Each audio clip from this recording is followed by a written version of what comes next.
And we are live.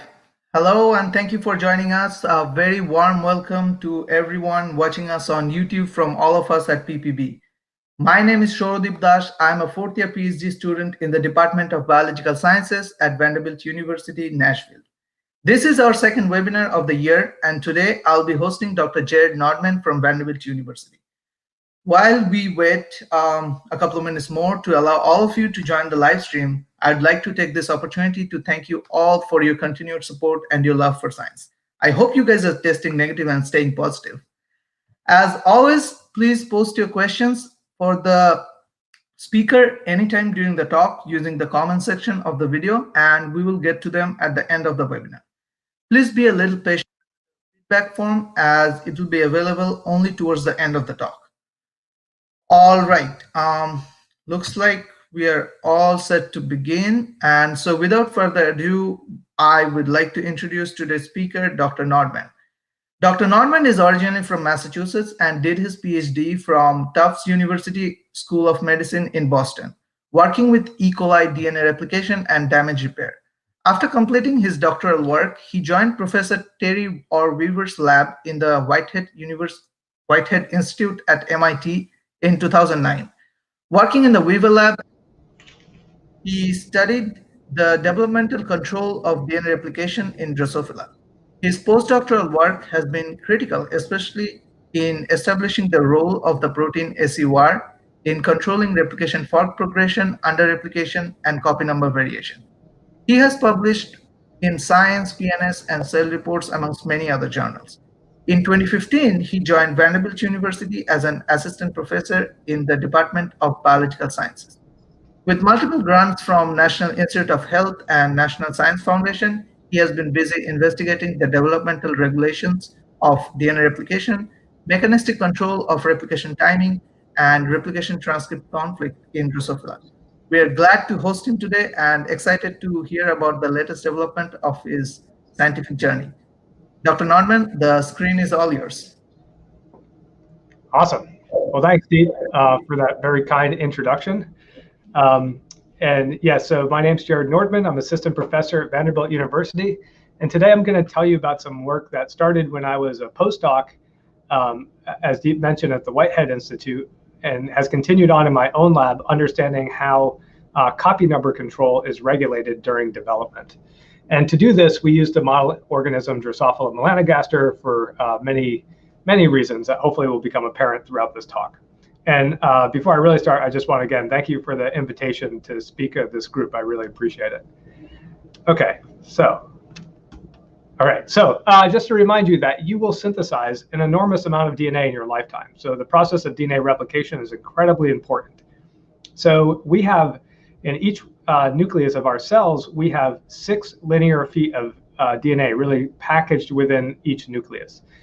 And we can calculate kind of back of the envelope type calculations that we're going to do approximately 10 to the 16th divisions in our lifetime. So that means that we're going to synthesize an enormous amount of DNA in our lifetime. So 10 to the 13th miles of DNA. And to put that into perspective, what it really is that that's approximately 1 light year's worth of DNA. So not only are you going to have to replicate an enormous amount of DNA, but you have to do so accurately. If you fail to accurately replicate your genomes, that can result in mutations that can drive tumor progression and cause several types of diseases. In fact, recent studies have estimated that the major cause where the mutations come from that drive tumor formation are largely just from random mistakes made during the normal DNA replication process. So for us, we find this is an incredibly important area to study. So I'm going to tell you a little bit about how this process is regulated. And my work is all going to focus on eukaryotic organisms. So when we start the process of DNA replication, we have to pick a start site. And this is going to happen at thousands or tens of thousands of sites spread out throughout the genome. So what happens is this protein complex known as ORC, or origin recognition complex, binds to a cis-acting origin of replication and loads a replicative helicase known as the MCM2 through 7 helicase in an inactive state. And so that's happening in sort of late mitosis and G1 phases of the cell cycle. So basically what's happened is now we have lots of inactive helicases loaded around double-strand DNA. And then in S phase, those helicases need to be activated. And so there are two key kinases. One is called DDK and the other one's called CDK that basically phosphorylate a number of subunits. Well, they phosphorylate the MCMs directly as well as additional subunits. And that results in helicase activation and ultimately the formation of a pair of bidirectional replication forks traveling outward from this origin of replication. And so these replication forks that I'm going to be talking about are the molecular machines that are responsible for duplicating all of the DNA within our cells. So they have, right, the helicase to separate the DNA, the polymerases that synthesize, and likely, hundreds of other proteins are acting at replication forks to ensure that DNA is being copied accurately. Okay, so I just want to point out that, as you can imagine, this process is very important. It's very highly regulated. And we know much of the regulation happens at the level of loading this helicase and activating the helicase. Much less is known about how you regulate these molecular machines, these replication forks, once they've been activated. And I think that's really an important process because it turns out to properly replicate your genome, you need to regulate both origin firing, so where those helicases are loaded and how they're active, as well as replication fork progression. And I'll just give you an example here. So as I mentioned, to copy the genome, you're going to use multiple replication origins. And it turns out they're not distributed uniformly throughout the genome. So you can have, so let's take a fictitious chromosome here, and you can see the left part of this chromosome, there are multiple replication origins that are going to fire, right? And then you're going to form these replication forks. So the edge of each one of these bubbles is a replication fork here and here and here and here. Okay. And you can see that, for the left side of this chromosome, there are multiple origins, multiple forks that are going to be responsible for duplicating this part of the genome. But for all of this DNA out over here on the right side of this chromosome, that basically a single replication fork here is going to be responsible for duplicating that chromosome. Okay, so why is that important? Well, normally that's okay, but what can happen is that, let's imagine a situation where the replication fork stalls or collapses for some reason and encounters some type of DNA damage. So let's take this example here, this rightward replication fork. So if that encounters some type of DNA damage, it's going to stall or collapse. It's not a big deal because there's a leftward fork from this blue origin close by, and it can help rescue that. But let's look at this situation in which this replication fork stalls or collapses. There's no origins nearby, and then you're going to try to enter mitosis with unreplicated chromatin, and very bad things can happen. Okay, and the situation I just described to you is thought to be a driving factor for chromosome fragility at common fragile sites. So common fragile sites are regions in all of our genomes that are prone to breakage upon replication stress. And so you can see here these metaphase spreads. You can see a couple very prevalent common fragile sites, and you get DNA breakage at those sites. Okay, well, it turns out some work from Michel Desbaptiste a number of years ago had shown that, in fact, one of the sort of key properties of these common fragile sites is the situation I just described. So they're large regions of the genome that don't have any replication origins. So they're dependent on these replication forks that are traveling from a great deal away to replicate this region of the genome. And what can happen is that, let's assume that there's a problem with this replication fork over here.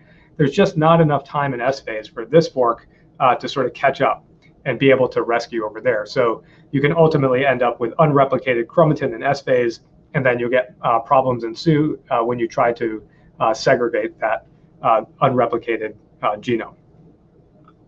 Okay, so I just want to point out a few interesting observations about common fragile sites. Is that not all regions devoid of replication origins are fragile sites. And so, the question is, what factors are influencing replication fork progression within the common fragile sites? So if you have large originless regions, I mean, what makes one a common fragile site and another one not a common fragile site? And that's something I've always kind of been interested in. And so I've been studying this for a few years now in the context of development, in Drosophila development. And the cool thing about development is that you can have variations on cell cycles. So we don't all have the same mitotic cell cycle, I'm sure you're all familiar with, necessary to produce and propagate diploid cells.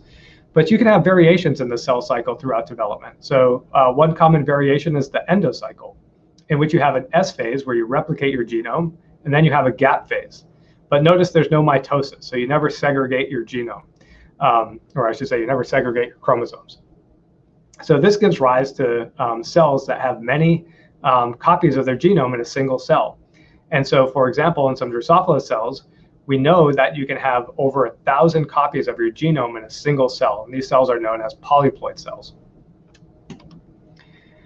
And one really cool thing about these polyploid cells is that the DNA copy number throughout the genome isn't always uniform. So although it might have a copy number of, let's say, 1,000 overall, there might be regions that have an increase in copy number or a decrease in copy number. And so, for example, we know in the follicle cells of the ovary, I'm going to tell you about later, there are specific regions that can have an increase in DNA copy number relative to overall ploidy. These are known as regions of gene amplification. And on the flip side, what I'm going to talk to you about today are these regions of underreplication, where you have reduced copy number relative to overall ploidy.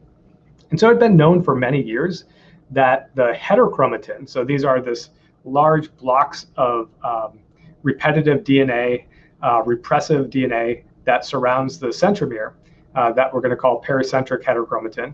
It's been known for many years that the pericentric heterochromatin is underreplicated in the Drosophila endocycle. Furthermore, more recent work has shown that underreplication not only occurs in Drosophila, but also occurs in mammalian cells. Okay, so I'm going to tell you a little bit about these underreplicated domains, what we know about them in Drosophila. So we know that they are devoid of replication origins. So they're large domains, 100 to a few hundred kb in length, that are devoid of replication origins. They display tissue specificity. So depending on what cell type we look at, we might get a different profile for copy number. And then finally, importantly, these underreplicated domains are associated with DNA damage. So they share several properties with common fragile sites, and made it a really good model to study some properties of common fragile sites. Okay, so I want to tell you now about these underreplicated sites in Drosophila. And so what I'm showing you here is a copy number profile. So anywhere kind of along this line, we'd call this a uniform copy number. And this is the salivary glands from Drosophila third instar larvae that we dissect out and that we sequence by Illumina sequencing, and we can generate these copy number profiles. And what I hope you can appreciate is that there's these large regions that have a drastically reduced copy number. That's what we see here. So any dip in this line has a reduced copy number. Okay, and so you can see all of these sites. But it turns out that if you mutate this gene called suppressor of underreplication, that copy number is largely restored in these underreplicated domains. So we can see underreplication, for the most part, goes away in an SUR mutant. So it's really cool because now we have, this single protein, SUR, that is responsible for, underreplication, which is very similar to chromosome fragility. So it gives us a really nice handle to understand what could be happening to make these regions underreplicated or fragile sites. So I'll tell you a bit about SUR. At its N terminus, it has a chromatin remodeling-like domain. So chromatin remodelers are proteins that use sort of couple the energy associated with ATP hydrolysis to move around nucleosomes somehow, to slide them or evict them. The rest of the protein is just unknown based on its sequence, what it might do. DAM-ID profiles, which are a way to sort of figure out where your favorite protein binds in a genome-wide manner, has shown that SUR makes a repressive type of chromatin together with a number of other proteins like histone H1 and lamin that are sort of known repressive types of proteins. But importantly, there was a clue to how SUR might work from Noah Scher, who is also a postdoc in the Orr Weaver lab while I was there. And she found that she was monitoring where initiation start sites could occur by mapping where this origin recognition complex binds to chromatin in a genome-wide way. And what she saw was that these under-replicated domains are devoid of ORC binding sites. So each one of these little dashes represents where ORC binds. And notice that there's no dashes within these under-replicated domains here. So that says that these domains don't have origins, or I should say, potential start sites. But if she did the same experiment in an SUR mutant and mapped where the ORC complex was binding, she saw that, again, there's still no ORC binding sites within these under-replicated domains. So that tells us that SUR is sort of, the way that SUR promotes under-replication is independent of ORC binding, and would suggest that perhaps SUR could influence replication fork progression. That's something I wanted to study. And so I came up with a couple models of how SUR might be working to prevent fork progression. One was the barrier model, where SUR sort of acted just as a chromatin barrier, where it was bound to chromatin and prevented replication forks from sort of entering a particular region of chromatin. So one of these under-replicated domains. You can imagine it coding that under-replicated domain, and the forks would kind of try to come in, but they would just hit this roadblock. The other possibility, which I thought was much more unlikely, was that SUR basically gets recruited to replication forks and more directly inhibits their progression. And so to begin to test that, the first thing I did was to look at the patterns of DNA damage relative to these under-replicated domains. And so the idea being that if SUR is acting, well, I'll just tell you how we're gonna map the damage. So if a replication fork stalls, it can generate a region of single-strand DNA, which will be sensed by the ATR kinase, ultimately resulting in the phosphorylation of H2AV to give us what we call gamma H2AV in Drosophila. It's the same as gamma H2AX in mammalian cells. Now, if a fork collapses and you get a double-strand break, that'll be sensed by ATM, and but that'll also result in the phosphorylation of H2AV, resulting in gamma H2AV phosphorylation. Okay, and the idea was this, is that if SUR is acting as a fork barrier, you'd expect to see the damage just at the edges, right? Because the forks couldn't enter this domain. They just kind of get there and stop at the edge. But if SUR was acting as more of an inhibitor of fork progression, we might see that there's damage all throughout the domains, because as soon as as soon as the replication forks enter this domain, they'll be acted upon by SUR, and that'll destabilize the forks, resulting in DNA damage. So what I did was ChIP-seq to map DNA damage genome-wide. And what I could see is that, so here's the under-replicated domains, and then here's the sites of DNA damage, what we mapped by doing ChIP-seq for gamma H2AV. We could see that the gamma H2AV signal is all throughout these under-replicated domains. And you can see if we did the same experiment in an SUR mutant where you don't have under-replication, there's really no damage there, okay? So this data would kind of suggest that SUR is acting more as a general inhibitor of replication forks rather than a replication fork barrier at the edges of these domains. Okay, well, that's interesting. So let's see if that's the case, we might expect that SUR goes to a replication fork. And so we have this great system in Drosophila to directly be able to visualize replication forks in a specialized cell called the follicle cell of the ovary. So if we dissect out Drosophila ovaries, you'll see what the ovaries are composed of a series of ovarioles. Okay, I'm just showing you it's kind of like a string here. We're going to zoom in on one of these ovarioles, and you can see is what they're really composed of is a series of developing egg chambers. Now, each one of these egg chambers houses the oocyte and will ultimately go on to be the egg that's laid by mom. Okay, but I just want to draw your attention to this epithelial layer of cells known as the follicle cells that basically surround the oocyte and make a layer around the egg. And these follicle cells, the cool thing about them is they are ultimately going to produce all of the proteins necessary for the eggshell. So what's cool about these cells is that at a very precise time in their differentiation, they stop replicating their genome and then switch to a program of gene amplification in which 6 sites of their genome are amplified through a re-replication based process. And what's so great about that is that if we dissect out ovaries and give a pulse of a nucleotide analog that we can visualize, like EDU. So we give a short pulse of a nucleotide analog. That nucleotide will be incorporated at each site of amplification. Okay, and that's what you see here. So here's a single follicle cell nucleus, and each one of these spots of red represents a site of gene amplification. And what's really cool is that at the highest amplified site, DAF-C66B, is basically what's going to happen is that it stops, again, later in its sort of differentiation program, it stops initiating DNA replication. And so the only spot that you incorporate nucleotide is at the active replication forks, here and here. All right, and that gives rise to what we call a double bar structure. So each bar represents a series of replication forks kind of traveling outward from that origin of replication.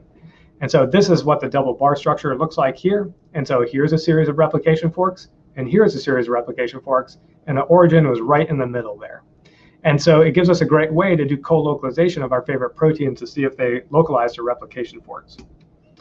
Also, since we know where these sites are happening in the genome, we can map the copy number changes that are associated with gene amplification to say something more quantitative about the rounds of origin firing and the sort of distance the replication forks have traveled.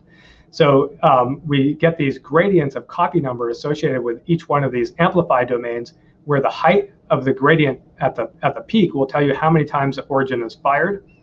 And the width of this gradient overall tells you how far forks have gone in a given period of time. And we know precisely how long this period takes. So that's really helpful. So we can make both qualitative and quantitative measures of sort of fork progression in this system.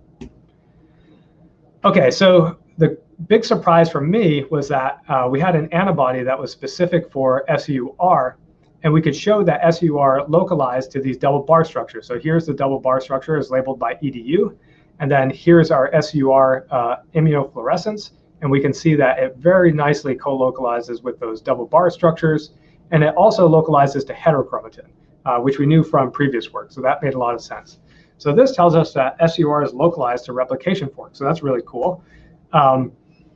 The other thing we learned from these studies is that SUR is not always at a replication fork, so it seems to be recruited there. So if we looked very early in the stages of gene amplification when it first starts, and so here's our, our site of amplification, we don't see any SUR there, although we see plenty of SUR at the heterochromatin. But if we look about 4 hours later in this process, we see that here's our site of amplification, and we can see that SUR is beginning to localize there. So this tells us that SUR gets recruited to replication forks. It's not always there. Okay, so it's nice that I told you that SUR is localized to replication forks, but does it actually inhibit fork progression? And so the way that we did this was, again, we turned to these copy number measurements at each one of these sites of amplification. And we looked not only at wild type cells, but SUR mutant cells, as well as cell type in which we overexpress SUR by having just 2 additional copies of the gene, okay? And this is what we saw. So here's the gradient for wild type, and you can see here, and I've just highlighted the sort of boundaries of this gradient with these dashed lines. And you can see in the SUR mutant that this gradient is increased, but importantly, the height of this peak is the same if we compare wild type and SUR mutant. Okay, so that tells us that in the absence of SUR, the replication forks are traveling farther in the same period of time without having effect on the number of rounds of initiation. And then I think the real striking thing for me is that by just having 2 extra copies of SUR, notice that this gradient is drastically reduced, okay? And so, but without affecting the height of the peak at the origin. And so this tells us that just 2 extra copies of SUR will drastically inhibit replication fork progression. Okay, so together these data tell us that SUR is localized to a replication fork and directly inhibits fork progression. Okay, so what was really cool about this work was basically it was, as far as we could tell, the first example of a protein that actually gets recruited to a replication fork, right? One of these molecular machines responsible for duplicating our genomes and shuts it down, okay? And so that was really interesting. And again, I just want to highlight that these under-replicated domains can really be used as common fragile sites, as a model to understand chromosome fragility. Okay, and think about the types of stresses that might cause replication forks to stall or collapse within these regions of the genome. Okay, this was all work that I had started as my postdoc and was really excited about, but then I got this job down in Nashville, so I moved down to Vanderbilt, and now it was my time to do some more continuation of this work, okay, in my own lab here.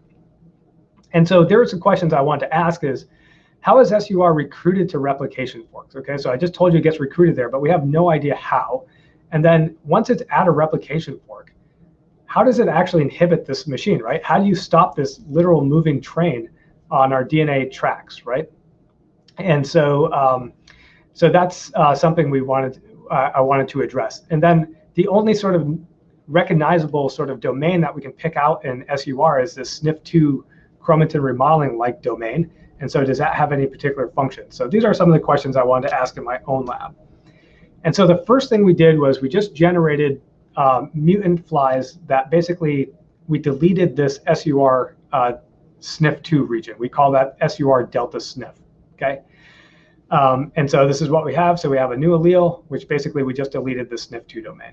And I didn't point out earlier, but you would predict that the SNF2 domain does not bind or hydrolyze ATP. So it seems like kind of a defunct chromatin remodeling domain. Okay, so then what we did was we took this SUR delta SNF mutant and we looked at copy number. And so again, I'm just going to show you here. Here's the profile for under replication. This is wild type. You can see all of these under replicated domains. And I failed to point this out earlier. We're looking at just about just the left arm of chromosome 2. It's about 20 million base pairs. Okay, SUR mutant, all this under replication is largely gone. And in the SUR delta SNF mutant, you can see that under replication is largely gone as well. So it seems like this SNF2 domain is important for SUR function. And we can quantify that genome-wide here, where we just look at the copy number within sort of fully replicated regions versus under-replicated regions. And you can see that, that the copy number is largely restored in an SUR mutant or the SUR delta SNP mutant. Okay, so basically what I just told you is that if we delete about a third of the protein, it doesn't work. And so that might not be the most informative observation ever. And so we wanted to know if this protein still associates with chromatin. And again, we went back to this gene amplification system to localize our SUR delta SNP mutant relative to replication forks. Okay, what we found is, and this is a single follicle cell nucleus, is that, again, here's the double bar structure. This is for wild type. We can detect SUR there, and we can also detect SUR at heterochromatin. And then if we look at the delta SNF mutant, here's the double bar structure. Notice there's no SUR at the replication forks, but there still is SUR at heterochromatin, okay? So this would tell us that the SNF2 domain seems to be important for getting SUR to replication forks, but not so much to heterochromatin. And I just showed you a single follicle cell nucleus, but just rest assured that we can actually quantify that by looking at the signal intensity of SUR at replication forks in wild type cells versus the delta SNF, and you can see that we lose all of our fluorescent intensity there. But if we do the same thing looking at SUR localization at the heterochromatin, we don't see a difference. So again, this all tells us that the SNF2 domain is important for getting SUR to forks, but not to heterochromatin. Okay, so then I started wondering about SUR and exactly how it's working. And so basically all we know about SUR is the SNF2 domain potentially helps SUR get to replication forks, but really exactly how it works is unclear because, again, if we look at the rest of the protein, the 2/3 of the protein, we can't pick out any recognizable motifs or domains that would help us predict how this protein inhibits replication. And we know from work of Igor Zhimilev's lab is that if you overexpress this 2/3 of this protein, you basically cause massive amounts of DNA damage and cause ectopic underreplication. So what I started to wonder is that maybe what's actually happening is, yeah, the SNF2 domain gets you to replication forks, but the rest of the protein serves as a scaffold to recruit another protein, and we'll call that protein factor X. And really, it's this factor X that's responsible for inhibiting fork progression. Okay, so if that's the case, we could potentially find factor X by purifying just the SNF2 domain versus the full-length protein, doing mass spec, and then hoping we find a protein or a few proteins that interact specifically with the full-length protein, but not with our SNF2 domain. Okay, so that was the idea. And I'll tell you that's a very risky experiment, but in our case, it worked out really nice because we actually got one single protein that fulfilled this factor X criteria. And that protein is known as RIF1. And so you can see that this is spectrum counts from our mass spec data. When we purify full-length SUR, we get RIF1, but it's not present in our SNF2 domain alone or our negative control. Okay, so the single protein kind of fulfills our factor X criteria. And I was super excited when we got this protein RIF1 because RIF1 is a sort of known regulator of replication from yeast to humans. And I didn't mention this before, but SUR is really just in flies. We can only find an obvious homologue in only Drosophila. So this is nice because, again, RIF1 is conserved from yeast to humans and has known roles in replication. So I'll just mention that it was initially identified as a regulator of telomere length in budding yeast by David Shore's lab many years ago. That function seems to be specific for budding yeast. But what RIF1 is known to do is regulate the DNA replication timing program. And that function seems to be conserved from yeast to humans. So I should mention about replication timing. So this is the time within S phase that a given DNA sequence is replicated. And so, if you think about it, typically takes about 8 hours to replicate your genome. You don't replicate it all at once. So throughout the course of 8 hours, from the beginning to the end, there's sort of a continuous replication of your genome. So some regions of the genome are characteristically replicated in the first part of S phase, where some, like heterochromatin, is replicated in the late part of S phase. And so that's known as the replication timing program. And so RIF1 is thought to interact with a it's known to interact with a phosphatase called PP1 through a motif, a conserved motif that's found in RIF1, again, from yeast to humans. And this is how RIF1 is thought to work, the sort of prevailing view, is that I told you early on for this helicase to become active, it needs to be phosphorylated. And so that happens by a kinase called DDK. And it's thought that RIF1, basically together with PP1, is able to prevent the activation of the helicase by preventing this phosphorylation. Okay, and therefore sort of promotes a late replication timing because you're inhibiting helicase activation. Okay, so that's the prevailing view of how RIF1 works. Okay, so first thing we wanted to do before we jumped into this testing our ideas is to make sure that this actually happens. It's not just a mass spec artifact. So we did the same IP where we basically expressed the full-length SUR protein. And that's what you can see here is our input lane. And then we did the immunoprecipitation. And then we did a Western blot with RIF1 antibody that we developed. And importantly, in this case, we treated with benzonase because this is a nuclease, and we wanted to make sure that the interaction that we had found between SUR and RIF1 wasn't bridged, just a non-specific interaction that was bridged by chromatin. So this allows us to chop up all the DNA and make sure that these proteins are in fact in the same complex, and that's what we show here. Okay, so our model now that we're going to test is that basically that SUR is recruiting this RIF1 PP1 complex to the replication machinery, which is then dephosphorylating the helicase at the fork. Okay, and that's what's inhibiting fork progression. If that's the case, all right, then we'd expect a few things. So we'd expect that under replication should be dependent on this RIF1 protein. RIF1 should act downstream of SUR. Okay, this RIF1 PP1 interaction should be required for under replication. And furthermore, that RIF1 should localize to replication forks, and that should be largely dependent on SUR. Okay, and of course, all of these things turn out to be true, but I'm going to walk you through the data for them now. Okay, so the first thing we had to do is that when we started this project, there were no RIF1 mutants available in Drosophila. And so we had to make one by CRISPR. And so we made a few different null alleles of RIF1 and found that if you delete RIF1 in Drosophila, that has really no significant effect on viability or fertility. Okay. And I'll just mention that when I talk about the RIF1 mutant we're using for our studies, we're always using this heterozygous mutant that's RIF1 one allele over a different allele. Okay, but they're two completely null alleles. They make no protein as far as we can detect.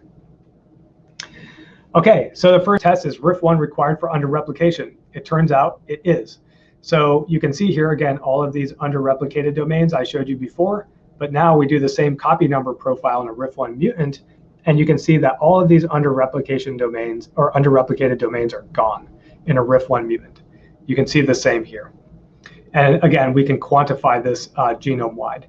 And what's really cool, and I'm not showing you all the data for here, is that it turns out in an SUR mutant, there are some sites that we can still detect underreplication, particularly in the pericentric heterochromatin. But in a RIF1 mutant, underreplication is completely gone as far as we can tell. And so it seems like RIF1 is even a stronger mutant when it comes to suppressing underreplication than SUR itself. So at least for the pericentric heterochromatin, so you can imagine that RIF1 is acting indirectly to control underreplication in our assays by changing replication timing.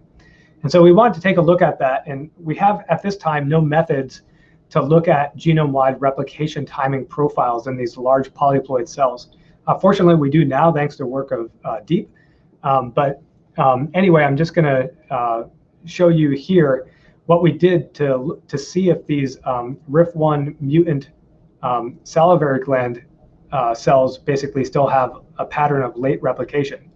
And what we did is we pulsed them with nucleotide analog EDU, and then we looked to see if we could find cells that had a distinct late replication pattern, which is we'd see EDU incorporated solely within spots of heterochromatin, and we marked heterochromatin by standing for HP1. And so you can see in a few cells here, we can see it quite nicely, but you can see that EDU is being incorporated here, here, and here, and that lines up perfectly with HP1. And so we could quantify that in lots of cells and show that, in fact, there was about 20% of cells or so where we could see this characteristic pattern of late replication. And so we didn't think that that RIF1 is just preventing underreplication by preventing late replication. Okay, because again, we know that in those cells that have a pattern of late replication, they still have underreplication. Okay, so does RIF1 affect fork progression? And so we turned again to the gene amplification system and looked at copy number effects at each one of those amplified domains. In this case, in a RIF1 mutant. And so I'm showing you here are 5 different sites of amplification. And what I'm showing you here is that if you look at the pattern for wild type versus RIF1, you can see that in the RIF1 mutant, we get an increased gradient at every one of these sites here. Okay. And notice that there's no change in copy number at the origin itself. So this tells us that in the absence of RIF1, that forks are going farther in the same period of time, but that is not due to a change in initiation, right? Because there's no effect on initiation by looking at the height of this peak or the copy number at the peak of each amplified gradient. Okay. Okay, so it seems that RIF1 is affecting fork progression. Now the question is RIF1 localizing to replication forks, and is it happening sort of downstream of SUR? So again, we have this nice antibody for RIF1. And so what we did was we localized RIF1 in follicle cells. And again, this is a single follicle cell nucleus. You can see the double bar structure here. And we can see, oh, sorry, I got ahead of myself. What we wanted to ask in this case was if SUR is able to localize to forks in the absence of RIF1. And so, oops, I'm sorry here. Sorry, my computer just took over here. I just need to quit something. And okay, sorry. My computer had a mind of its own. All right, so we want to know if SUR could localize to replication forks in the absence of RIF1. In the absence of RIF1. So again, here's a double bar structure. As I showed you before, SUR localizes to the replication forks as well as heterochromatin. Now, if we do the same experiment in a RIF1 mutant, here's the double bar structure, and we can see that that SUR localizes to the double bar in the absence of RIF1. It also localizes to heterochromatin. So this tells us that, in fact, that SUR can still get to replication forks in the absence of RIF1. So RIF1 must be acting downstream of SUR. Okay, and then what I was telling you before, next thing we want to know is, could RIF1 localize to replication forks? And if so, is that dependent on SUR? And so again, we have this nice RIF1 antibody that we made. Here's the double bar structure, okay? And we can see that RIF1 localizes to replication forks, and it also localizes to heterochromatin as we expected based on other literature. And now, if we do that same experiment in the SUR mutant, here's the double bar, the replication forks. Notice that there's no RIF1 there, okay? But there's still RIF1 at the heterochromatin. So this tells us that localization of RIF1 to replication forks is largely dependent on SUR.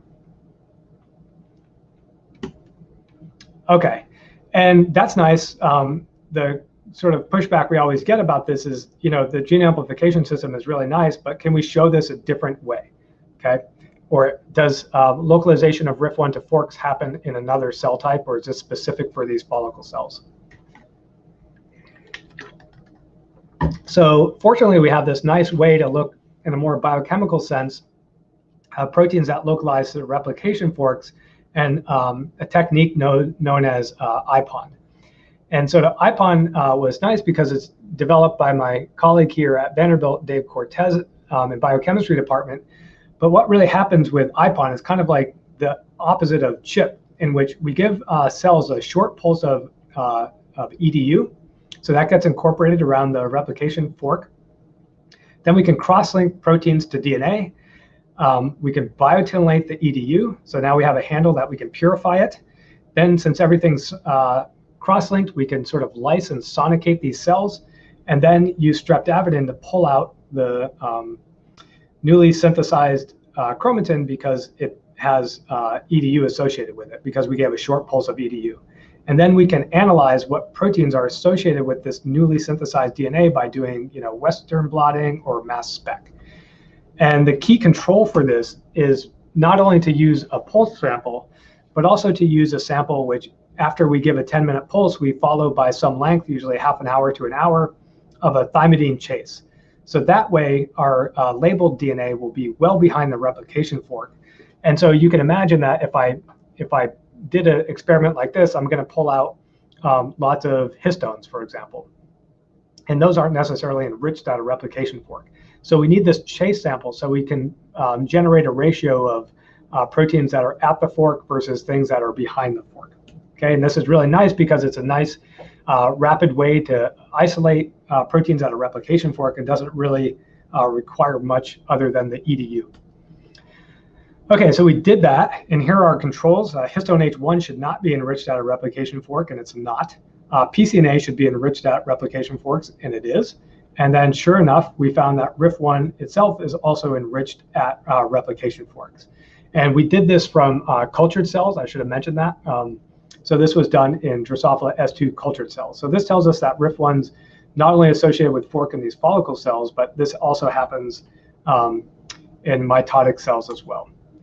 And just to go another step further there, for those that don't believe in IPON, we did another technique in which we basically labeled DNA, again, by giving a short pulse of EDU that we could fix and biotinylate. And then we basically do a proximity ligation assay with a biotin antibody and PCNA as our control, or biotin and RIF1.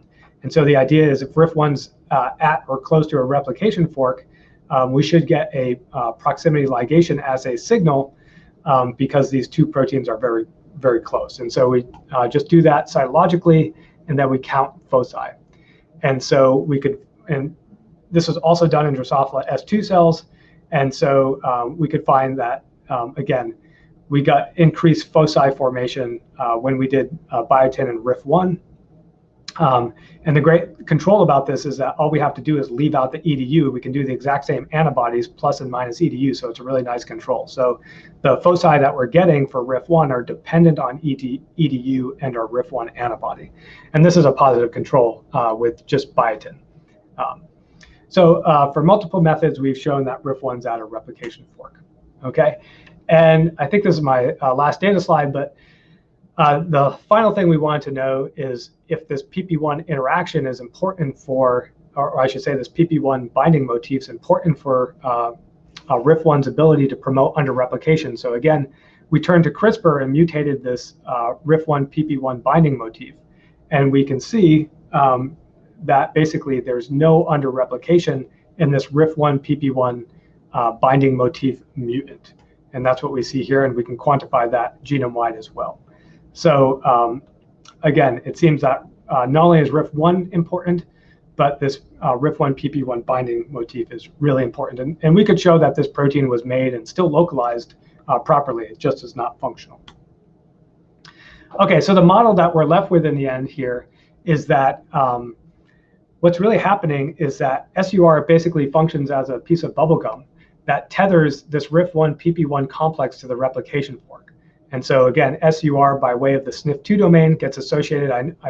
We don't know exactly how it's interacting with the replication machinery, but somehow it recruits this RIF1 PP1 complex, which dephosphorylates the helicase. And that fits nicely with some data that Julian Blow's lab had shown that you needed phosphorylation of this MCM complex so the CMG helicase remains stable throughout replication. And so, yeah, we still have some more biochemistry to do to show this is the case, but I think all the data we have fits nicely with this model right now. Okay, so with that, I just want to take a minute to thank everybody. We had help for some of this from resources at Vanderbilt and beyond. And then I marked with an asterisk some people that were in my lab that have since moved on, but were in part of this work. But I have to thank everybody in my lab. So for example, I didn't have work to tell you about some of the new and exciting stuff we're doing, but for example, Deep is doing some great work on replication timing in RIF1. Logan in my lab is looking more mechanistically how RIF1 functions to control replication. And Alex, who is part of this work early on, is now moved on to looking at some interesting things around replication transcription complex. And there are many other projects in the lab. Have to also thank our funding agencies. This wouldn't be possible without support from both the NIH and the NSF, National Science Foundation. So we're always grateful for their support. And my lab is always looking for new people. So some of you may be undergrads looking to get into grad school. Vanderbilt is a great place to do science. We have lots of resources here. Also, the Department of Biological Sciences takes international students. We're not limited like other programs are. And so it's a great place for international students to apply. And also my lab is always looking for postdocs. So if you have experience in replication or fly work, always looking for good people to join our lab. So again, I thank the organizers for this opportunity to speak to your group, and I'm happy to take any questions. Thank you. Thank you, Jared. Thank you so much for speaking today to us. It's been great. So I think we are right on time, and we can take some questions from the audience now.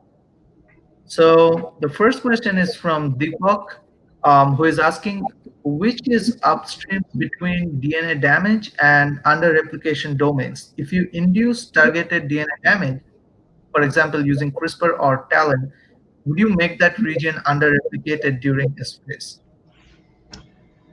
Yeah, I mean, we haven't done that exact experiment. I see what you're getting at, but we actually think that the under-replication drives the DNA damage.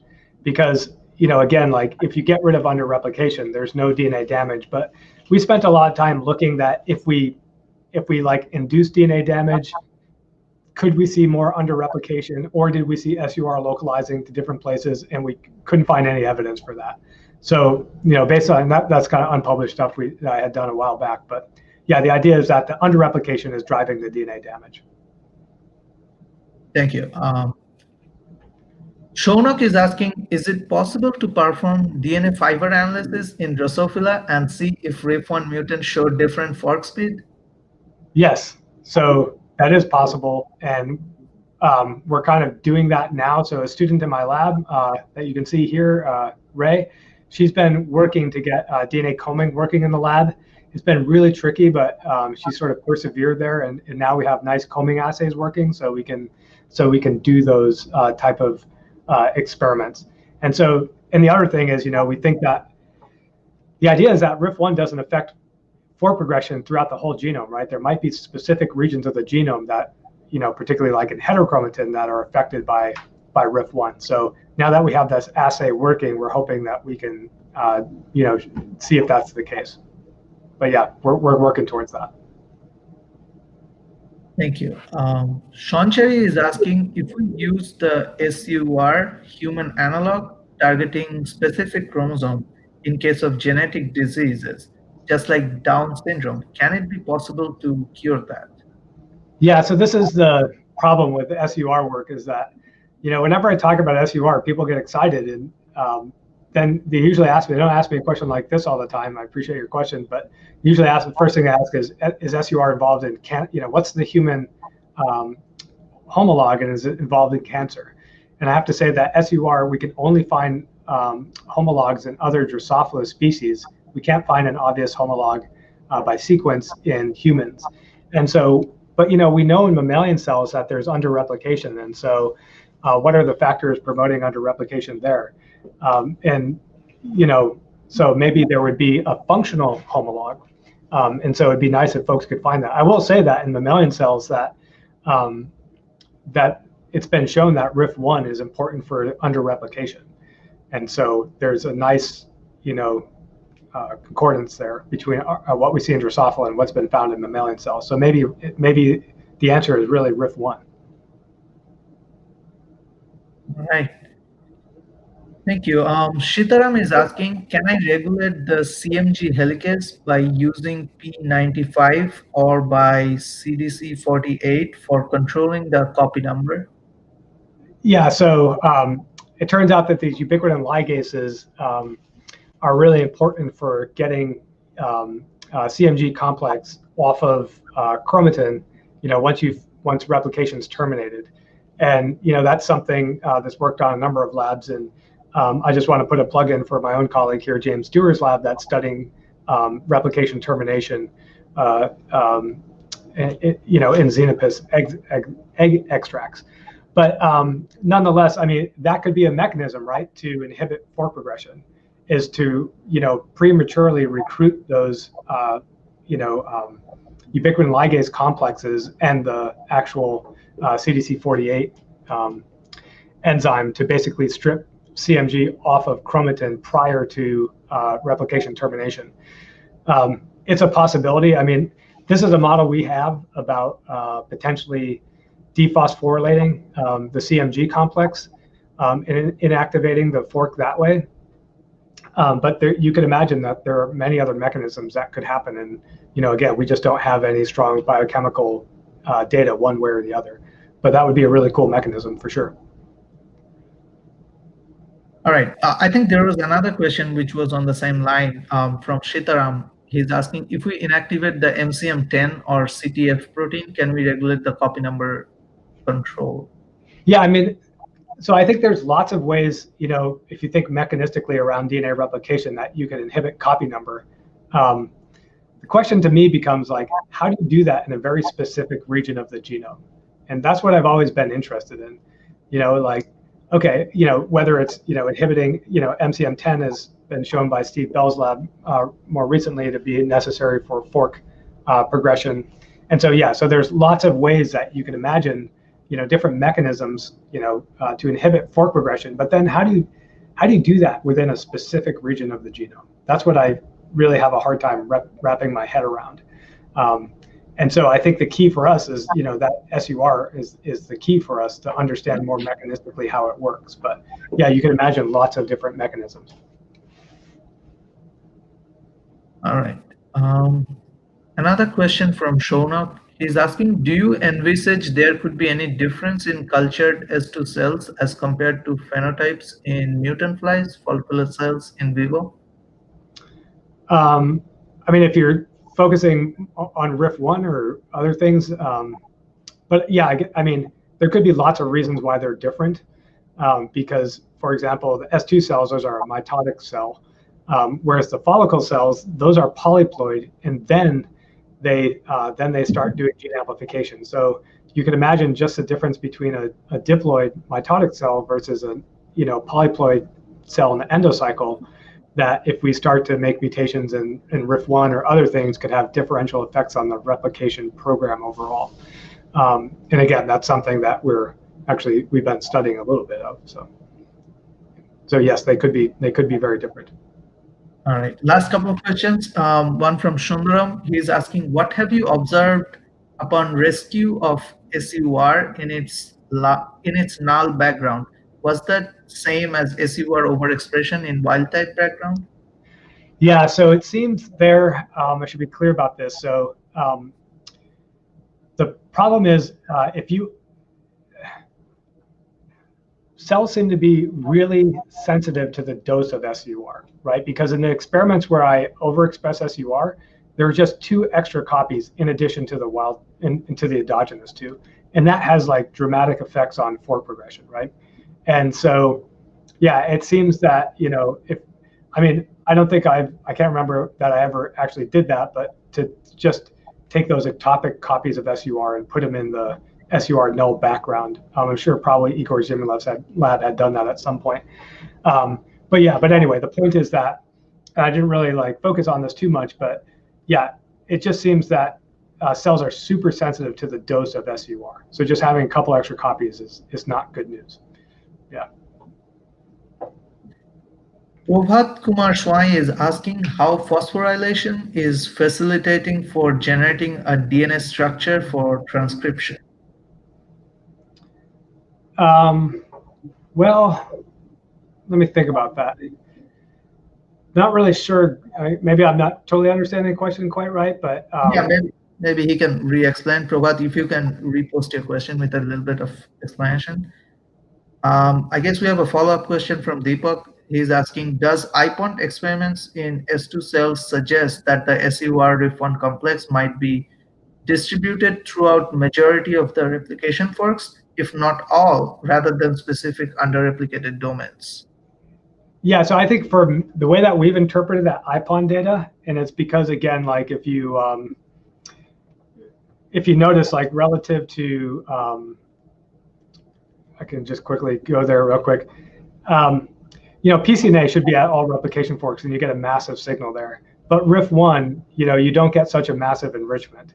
And so you can interpret that many different ways. But one way that I interpret that is that maybe RIF1 isn't at all replication forks like you'd expect PCNA or MCMs to be at, but rather at a subset of forks. And that's why you only get a modest enrichment.